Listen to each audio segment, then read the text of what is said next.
पडोल. मी आहे खारुताई. सर्वांना माझा नमस्कार. माझे नाव अमिता प्रवीण कांबळे. मी आहे बैल. सर्वांना माझा नमस्कार. माझे नाव इब्राहिम अमित पटवेकर. मी आहे रेडकू. इकडे इकडे या साईडला. आता मी खरंच म्हातारी झाले. हा कडबा काही चावेना मला. अरे बाळा, माझं एक काम करशील का? हो सांग ना. ही कडब्याची पेंडी तेवढी नदी पलीकडच्या कडबा कुट्टीवरून कापून घेऊन ये, म्हणजे मला कडबा नीट चघळता येईल. दे मला पेंडी बांधून. एक कमापो सुद्धा दे. कुट्टीसाठी आता कापून घेऊन येतो.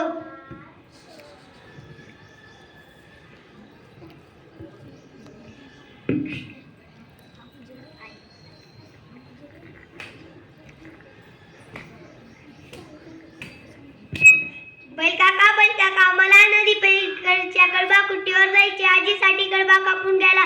पण मी नदीच्या पाण्यातून जाऊ शकेन का? नदीत पाणी खूप जास्त दिसते. मला भीती वाटते.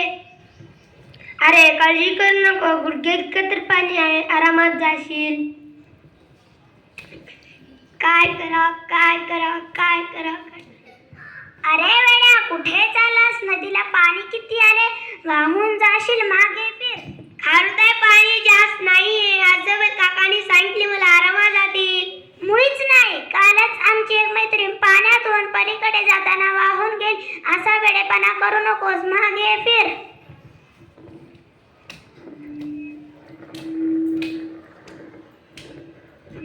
का रे, लगेच परत आलास? कुट्टी बंद होती का? नाही आजी, मी कुट्टीला गेलोच नाही. नदी पासून परत फिरलो. नदीला खूप जास्त पाणी आलंय. अरे असं कसं होईल?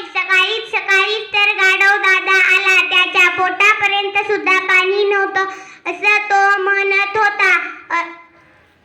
अगं आजी, बैल काकाने म्हणली की पाणी कमी आहे, पण खारुताईने सांगितले की तिची मैत्रीण पाण्यातून वाहून गेली. मग मी गावाडलो आणि परत आलो.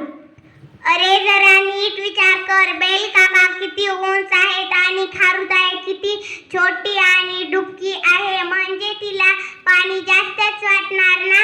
पण खारुताईपेक्षा तू मोठा आहेस, म्हणजे तुला घाबरायचं काय कारण? खरंच की आलं माझ्या लक्षात. तुझ्यासाठी कडबा कापून घेऊन येतो.